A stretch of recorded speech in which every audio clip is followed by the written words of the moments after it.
Hello my rock stars, स्वागत है एक बार फिर से आपको एक मोस्ट इंपॉर्टेंट वीडियो में, जहां पर मैं आपको बताने जा रहा हूं एक ऐसी प्रॉब्लम्स जो हर एक उस बच्चे को प्रॉब्लम क्रिएट करती है। यानी एवरेज बच्चा हो या स्ट्रांग बच्चा हो, टॉपर बच्चा हो या फिर लो कैटेगरी में आने वाला बच्चा हो, हर एक बच्चा इस कैटेगरी से यानी इस फेज से होकर के गुजरता है। सर, हम कॉन्सेप्ट तो पूरा पढ़ लेते हैं, लेकिन प्रॉब्लम कहां पे आती है कि जब हम मार्क्स लिखते हैं यानी क्वेश्चन सॉल्व कर रहे होते हैं, तो लास्ट में हमें पता चलता है रिजल्ट्स में कि हमारे मार्क्स कट कर लिए गए। रीजन, सर सिली मिस्टेक कर दिया। सर 100 मार्क्स तो लाना चाहते हैं, बट कुछ ना कुछ एक दो छोटी छोटी गलतियों की वजह से हमारे 2-4 नंबर कट हो जाते हैं और हम 98 99 पर रुक जाते हैं।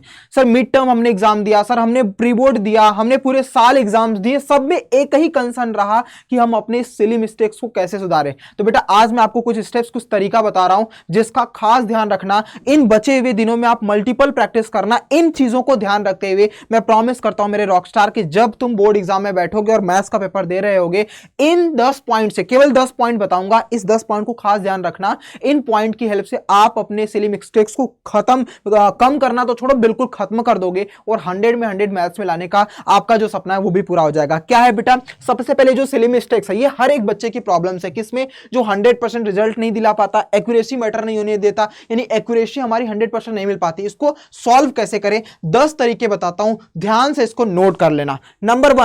नंबर वन बेटा, जैसे आप लोग याद रखना, आपको मिस्टेक्स कहां पे आती है, पहले मिस्टेक्स पर ध्यान दिखाता हूं।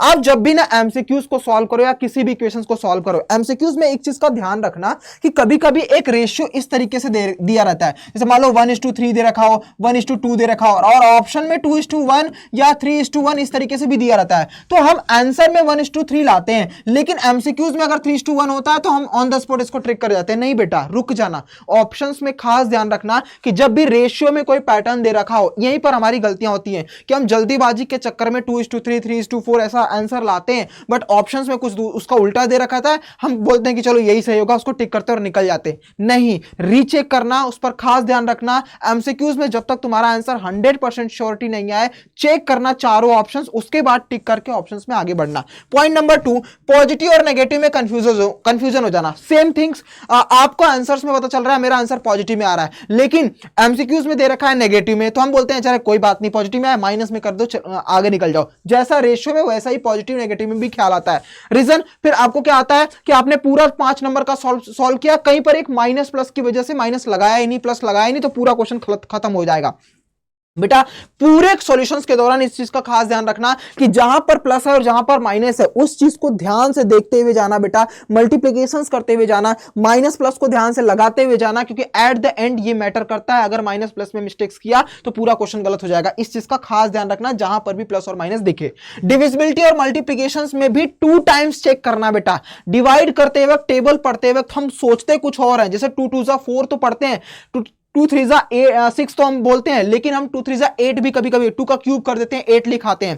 2 2 4 बोल रहे होते हैं, लेकिन 2 2 2 लिखते हैं।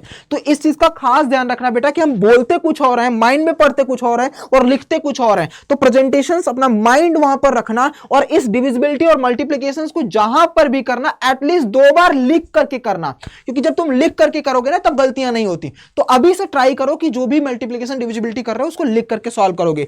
4th नंबर, स्क्वायर रूट और क्यूब रूट का खास ध्यान रखना। कभी कभी ऐसा होता है कि जैसे ऑप्शंस में मान लो √4 दिया है तो इसके 2 आंसर आते हैं, √4 दिया तो इसके एक ही आंसर आएगा जिसका +2 आंसर आता है। बट अगर मान लीजिए x² = 4 दे रखा है तो इसके बच्चा हमेशा +2 आंसर देकर के आता है, जो कि गलत होता है। मैंने बता रखा है x √4 हो तो इसका आंसर ये लिखोगे सही है, बट x² = 4 इक्वेशन में दे रखा हो तो सबसे बड़ी जितनी पावर होती है उतने ही उसके रूट्स बनते हैं, यानी इसके 2 रूट्स बनेंगे, +2 और -2। तो सॉरी, तो इस चीज का खास ध्यान रखना मेरे रॉकस्टार कि ये जो +2 है और -2 है, इन दोनों पर, यानी स्क्वायर में, क्यूब रूट में और स्क्वायर रूट में, इस चीज का ध्यान रखना कि जितनी पावर होगी उतने ही उसके आंसर्स आएंगे। तो जल्दीबाजी के चक्कर में ऑप्शन में गलती, मिस्टेक्स में मत करते हुए रहना। नेक्स्ट, लास्ट आंसर में कैलकुलेशन मिस्टेक्स हो जाती है। जैसे आप फाइनल पूरा सॉल्व कर रहे हो, फाइनल पूरा सॉल्व करते आ गए और लास्ट में आपको लिखना है x = 1000, ठीक है, सेंटीमीटर, और क्वेश्चंस में क्या था, यहां पर मीटर था। पूरे क्वेश्चंस में मीटर की बात हो रखी है और आपने यूनिट ही गड़बड़ कर दी, सेंटीमीटर लिख दिया, 1000 की जगह 1000.2 लिख दिया सेंटीमीटर। तो इस चीज का खास ध्यान रखना कि जब आप लास्ट में आंसर यानी कैलकुलेशंस कर रहे हो या यूनिट लिख रहे हो तो आप मेजर एक बार चेक कर लो कि आपने जो पूरे इक्वेशंस में, जो क्वेश्चन में पूरे में गिवन था, यूनिट किस में था, उसका यूनिट मैंने आंसर में लिखा है, आपने जो सॉल्यूशंस किया आंसर्स फाइंड करेक्ट लिखा है, कोई गलती तो नहीं है, एक बार दोबारा चेक करना।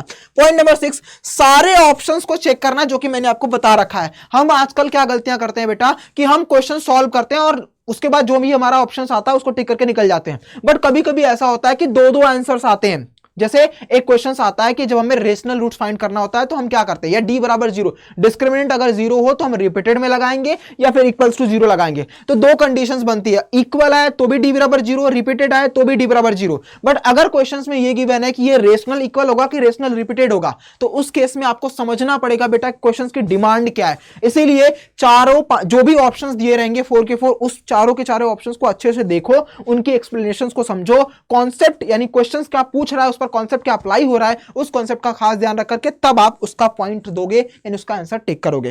पॉइंट नंबर 7 पर आते हैं बेटा, क्वेश्चंस को ध्यान से रीड करना। कभी कभी हम गलतियां ही कर देते हैं, मतलब जैसे मान लीजिए कि हमने पूरा सॉल्व किया है कि x प्लस, मान लीजिए आपके इक्वेशन में दिया है 2√3 और -2√3 के दो रूट्स हैं, कौन कौन से, ये दोनों हैं।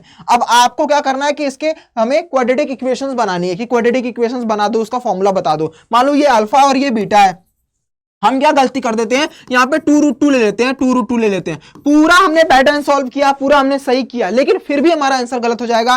क्यों? क्योंकि क्वेश्चंस में 2√3 दिया था, हमने √2 ले लिया है। तो ये छोटी छोटी सी जो सिली मिस्टेक्स है, इसको ध्यान से, इसलिए क्वेश्चंस को एक बार नहीं 2 बार कम से कम पढ़ लेना कि क्वेश्चंस तो यही बोल रहा है ना। एक बार सॉल्व करने के बाद भी देख लेना कि क्वेश्चन में यही बोला था ना, बोला था, सॉल्व किया, आगे बढ़ जाना। पॉइंट नंबर 8, अपने आंसर्स को जांच कर ले लास्ट में। मैंने बताया ना, जैसे आपने पूरे क्वेश्चंस को ध्यान से पढ़ा, सॉल्व किया, आंसर आ गया। अब आप एक बार रिपीट कर लो कि आपने जो क्वेश्चंस पढ़ा है, जो क्वेश्चन पूछा है, वही के हिसाब से सॉल्व किया है ना। हाँ, तो आंसर लास्ट में लिखने के बाद आंसर को कॉपी को चेक कर लिया करो कि हमने ये जो देखा है ये यही पूछा था, यही किया था। नेक्स्ट, एग्जाम ओवर होने के बाद आंसर्स को रिवाइज चेक करो, मतलब 2 बार एटलीस्ट, मतलब पूरा सपोज करो आपकी पूरी की पूरी मैथ्स खत्म हो गई है, पेपर एग्जाम खत्म कर लिया है, तो एटलीस्ट फटाफट एक बार क्वेश्चन देख लो कि यही क्वेश्चन पूछा था, इसका आंसर यही लिखा है हमने, कुछ मिस्टेक्स तो नहीं है, एक्स वाई जेड में प्लस माइनस में ये चीज नहीं है, हर एक चीज को रिवीजन करो। अगर आपके पास टाइम नहीं है तो एटलीस्ट उन पर जिस पर आपको कंफ्यूजन ज्यादा होती है, जैसे प्लस माइनस पर, रेशियो पर, इन मल्टीप्लिकेशन डिवीजन पर, उन क्वेश्चनों को जरूर रिवाइज कर लेना बेटा, क्योंकि हमेशा हमसे गलतियां हो जाती हैं, स्पेशली प्लस और माइनस में।